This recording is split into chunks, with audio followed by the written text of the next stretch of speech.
Mr. Maserati, do you wish to be heard in regard to your motion? Yes, Judge. Just briefly, Mr. Wolde, do you care about the procedural history at all? Or? I do, to the extent that, was this video shown to the person who granted probable cause? It doesn't seem that it was with regards to what was written by Mr. Cradaville. So you have the statement that Mr. Cradaville... I'm trying to find it right now. So, if I may? Sure. So, I'd like to show this to the state. Sure. Can I just see it so I can know what I'm looking for in the file? Okay. So, this is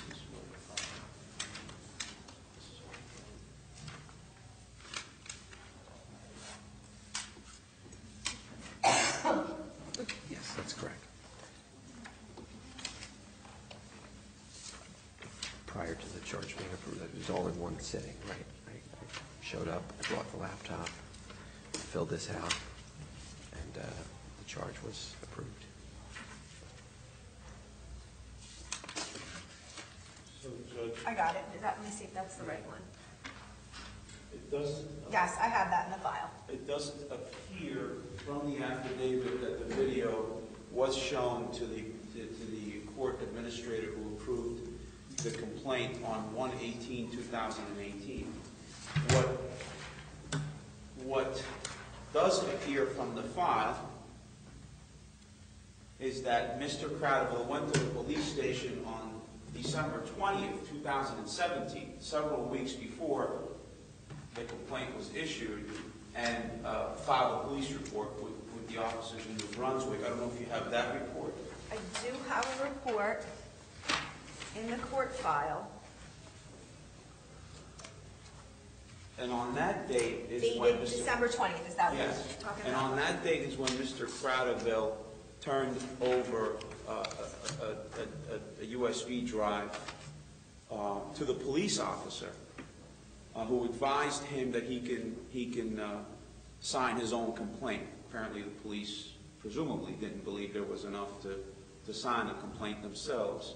That's when he, in accordance with the records, it's when it appears that the thumb drive containing the video was turned over several weeks before the complaint was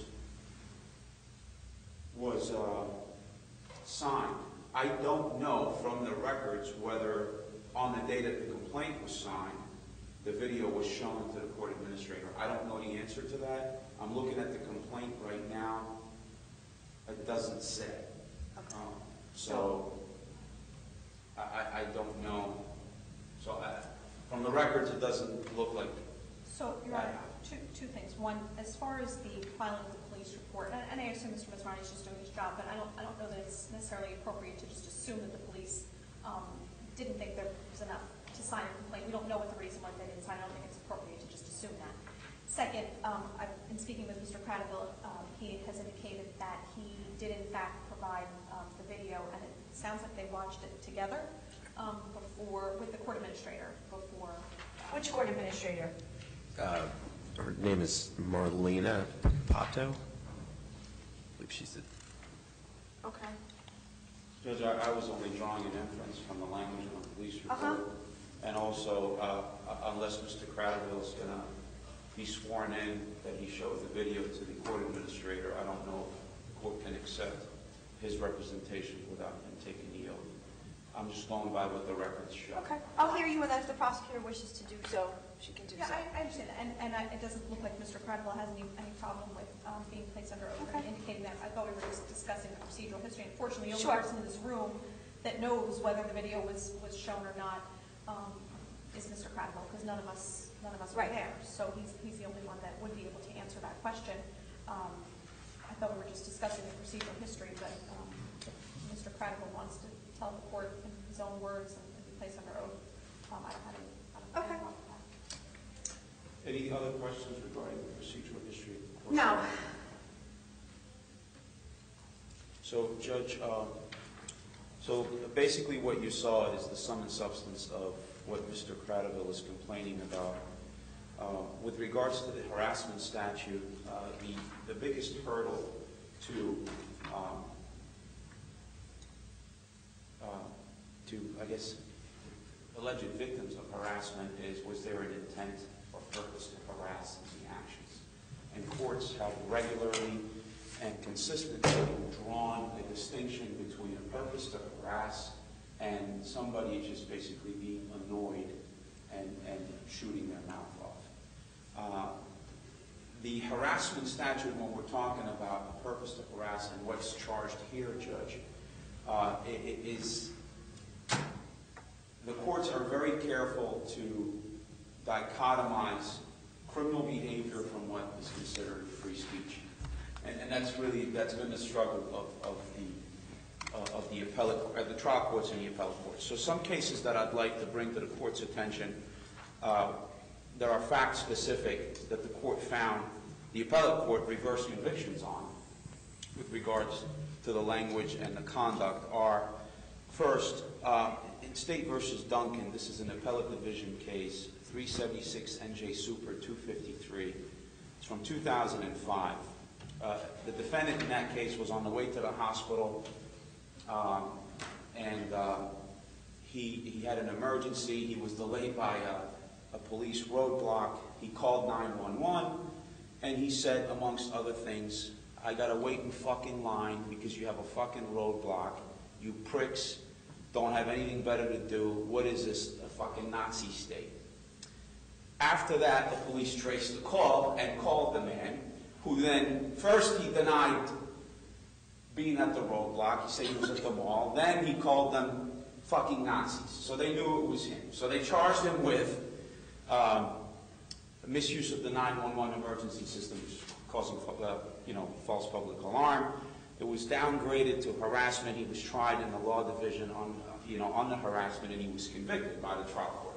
But on appeal, the court held, they reversed the conviction, and they held that, it was clear that the defendant was angry. It was clear that, he shouldn't have used that type of language, but all he was angry, and his anger and the things that he said did not transgress into criminal behavior, which is what the harassment statute requires for, purpose to harass. In a family division case, which is domestic violence, in this particular case, it's Peranio versus Peranio, 280 NJ Super 47. This is an appellate division case from 1995. In that case, the defendant was an estranged husband. He got into an argument with his wife because he believed that she was selling marital assets without, his permission, presumably. He said some things. Like one of the things he said to his wife was, "I'll bury you." And the appellate he was convicted in the Chancery Division, in the family part, and the appellate division reversed, finding that although his comments were objectively alarming, when you say to somebody, "I'll bury you," presumably you're threatening to kill them, the appellate court disagreed that he had the purpose to harass, and basically went back to, he's making these comments because he was angry and he was annoyed. It didn't rise to the level of harassment, criminal harassment. In JNS versus DBS, 302 NJ Super 525, this is an appellate division case from 1997. Also, a harassment prosecution. In that case, the defendant called his wife obscene names, saying offensive things that are ethnic and sexual in nature. During a phone conversation, he says to her, "You're going down, I'm going to destroy you." Again, the appellate division said that these were two people that were arguing, and there was mutual annoyance between them, but there was no purpose to harass. That's kind of the legal backdrop. Those are some examples, Judge. What happens in this video that you see, and I wanted you to see the whole video because what happens is we see Mr. Cradaville, I guess at a Board of Commissioners hearing, New Brunswick Housing Authority, and Mr. Cradaville is a regular at these meetings. He appears to be known by that's the chairperson, I believe, or somebody who's on the board. Who's the first person speaking, do you know? The chairperson, Dale Caldwell. Caldwell? I believe that's the chairperson of the Board of Commissioners, Judge. Mr. Wolde is on the board. It's a voluntary assignment, basically. He doesn't get paid for it. That's at least my understanding. I don't want to be misquoted, but that's my understanding. So it appears from the chairperson that Mr. Cradaville is a known quantity at this meeting because he addresses him by name, and it appears that Mr. Cradaville is videoing this interaction, and he's making accusatory comments about spending, about how the board is doing things. Obviously, those are not, a nice afternoon cup of tea conversation with your friends. They're somewhat confrontational, so I'm sure the annoyance level is high. I'm sure the board members are annoyed by Mr. Cradaville, and Mr. Cradaville may be annoyed by them, but that is kind of an assumption of risk that Mr. Cradaville, I would argue, took in addressing the board members in that way. And if you look at the camera angle, Judge, throughout the entire video, most of the entire video, the camera angle is kind of looking up. Most of the time, it's looking up at the chairperson, and other times it's looking up at other people, so it makes the person and their hands gestures seem more menacing than if the camera angle was at eye level, if you will, and it would be obviously less menacing if the camera angle was higher than the person. I mean, that's just photography and common sense. So Mr. Cradaville holds presumably his phone low, and it appears that the person gesturing with their hands is more menacing than a person would be, like I am right now. You're looking at me eye level, I'm talking with my hands, and I'm gesturing, and it just looks more menacing. So you have that perspective from the camera. I don't know if that's intentional or not. It's irrelevant here. And then, Mr. Cradaville is levying these accusations that I think there's annoyance, there's anger by both parties. And then, obviously, you have the chairperson, you have the attorney for the board, you have Mr. Wolde there, who's, according to Mr. Cradaville, who calls Mr. Wolde by name. They know each other from these meetings. So the mood is obviously not friendly, and Mr. Cradaville is levying these accusations of I guess, illegal conduct on behalf of the board members, asking questions about spending, and all you see, I'm talking just about the conduct of Mr. Wolde, is annoyance. He's upset, rightly so, I would argue, with Mr. Cradaville's questions, and he tells Mr. Cradaville that he's stupid. I mean, it's a choice of words, maybe not the smartest choice of words, but it doesn't transgress into criminal choice of words. He tells him, the meeting is over, I'm not answering your questions, stop asking questions. And Mr. Cradaville makes a big deal about how Mr. Wolde was going to punch him. And if you look at the video carefully, Mr. Wolde's hand, his right hand, which is, I guess, the complaint of conduct, is open, and he's speaking to Mr. Cradaville with open hands. He then closes his fist, and he has his finger protruding up. He didn't make a fist as if to punch somebody where you curl your entire fist, all your fingers, and you put your thumb on the inside looking to punch somebody level, but he has his hand up, and he closes his fist with his finger up for not even a second, if you look at that video. And he opens his hand back up, and he walks away. And Mr. Cradaville, instead of Mr. Cradaville claims that he was threatened, claims that he's in fear for his life, that Mr. Wolde has a purpose to harass him, instead of just backing off, he chases him in the street. Which in and of itself should tell you that the conduct that Mr. Cradaville is complaining of does not rise to the level of harassment. But I would say that Mr. Cradaville was somewhat inviting this type of confrontation by the board members and by Mr. Wolde. So statutorily, I don't think there are enough facts to support that very crucial element, which is the element of purpose to harass, Judge. So that's, and I think the complaint should be dismissed based on that. Thank you. Thank you. Prosecutor? Judge, the only thing I think I would like to add, it would appear that the reason that Mr. Cradible signed this complaint wasn't just the motion of the fist. I believe it was the comment made after the fact.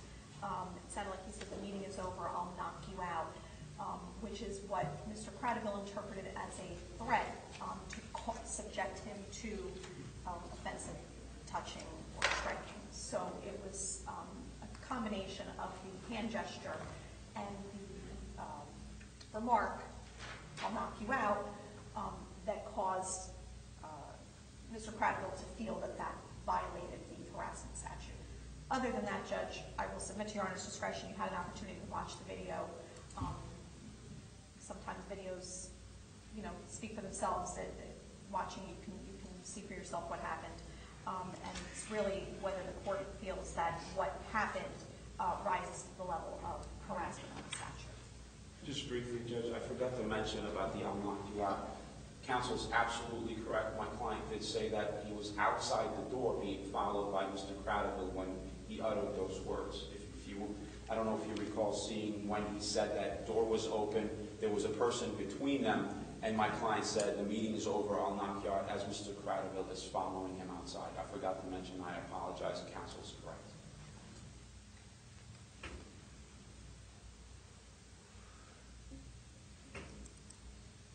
Thank you.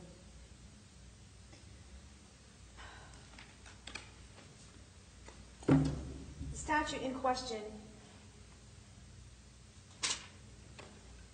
is 2C33-4B, which reads, under 2C33-4, harassment, except as provided in subsection E, which is not relevant to this section, a person commits a petty disorderly person's offense if, with the purpose to harass another, he, subsection B indicates, subjects another to striking, kicking, shoving, or other offensive touching, or threatens to do so. The complaint, as it states on its face, indicates that Mr. Wolde threatened to subject another person to striking, specifically by getting into Charles Cradible's face and making his right hand into a fist in an aggressive manner towards the complainant, and then stating to the complainant, "I'll knock you out," in a manner likely to cause annoyance or alarm. I've had the opportunity to watch the video, read the affidavit of probable cause, and also I am familiar with many of the cases counsel brought up, as well as the multitude of cases cited in the 2C annotated version, talking about what constitutes harassment, what constitutes the purpose to harass another, and having been working in the criminal area of law for the last 26 years, having to had both screen, charge, defend, and preside over numerous harassment cases. I've had the opportunity to review the video in this particular matter. The video, while containing essentially the facts as indicated on the complaint, the video does not indicate the facts to be as portrayed in the complaint. The complaint states as if the defendant walked up to the victim with a fist and said to him, he'll knock him out. That's not what's portrayed in the video. The video clearly indicates an ongoing course of conduct between numerous people. One person who is the chairman, Mr. Caldwell, who basically is on the video the majority of the time, having a conversation back and forth with Mr. Cradible. Mr. Cradible clearly has Mr. Caldwell on video. Mr. Caldwell is trying to answer Mr. Cradible's questions. Mr. Cradville is being quite belligerent and confrontational with Mr. Caldwell. Mr. Caldwell's trying to answer his questions. Mr. Cradville comes up with a different question and is not satisfied with the answers he's getting. Another individual comes into the video whom I'm assuming is the attorney, some attorney. Again, he tries to diffuse the situation. Mr. Cradville becomes confrontational with that person. At the very end of the video, which I think constitutes the last 30 to 45 seconds, Mr. Wolde appears on video. Mr. Wolde is walking out. He tells Mr. Cradville the meeting is over. He's using his hand gesture similar to Mr. Maserani was during his argument to the court, talking with his hands, but not in an aggressive or threatening manner. Basically tells Mr. Cradville that the meeting is over. I would not characterize Mr. Wolde's hand as being in the shape of a fist. He had his hands open. He was gesturing with his hands. He then made another gesture as if to point, make a point with his hand. So some of his fingers were curled, his other fingers were open, but at no time on this video does Mr. Wolde make a gesture as if he's making a fist towards Mr. Cradville. He's simply speaking. He then turns to walk out the door. Mr. Cradville says something else, and I barely heard, but for defense counsel's indicating that his client did say, "I'll knock you out," I barely heard that on the video. It certainly wasn't in Mr. Cradville's face. He said it as he was, if he said it, it was as if he was walking out and continued to walk away from Mr. Cradville, who continued to follow Mr. Wolde out the door. I think the whole course of events is shameful. I think that this video was designed to instigate and cause an altercation. I do not find that Mr. Wolde or any of the other people in the video acted improperly. Mr. Cradville wanted an argument. He may have somewhat gotten an argument from some people, but that certainly, based upon the way the harassment statute is written, based upon the constitutionality of this statute and the case law, the repeated number of cases indicating that varying forms of language are not harassment. There has to be a purpose to harass. There's no way from this video that anybody could reasonably find that Mr. Wolde, in telling Mr. Cradville that the meeting was over, had a purpose to harass Mr. Cradville. It simply does not exist. It simply is not portrayed on the video.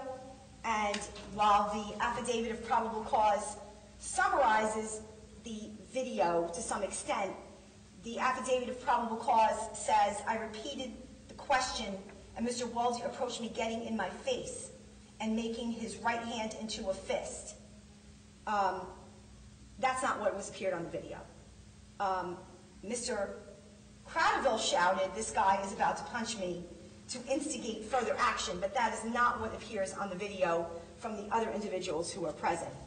And based upon the video, based upon the statute, based upon all of the evidence before the court, I have serious concerns about the finding of probable cause in the first place on this matter, and I would grant the defendant's motion to dismiss based upon the facts, that the facts before the court simply could never support a conviction for this charge.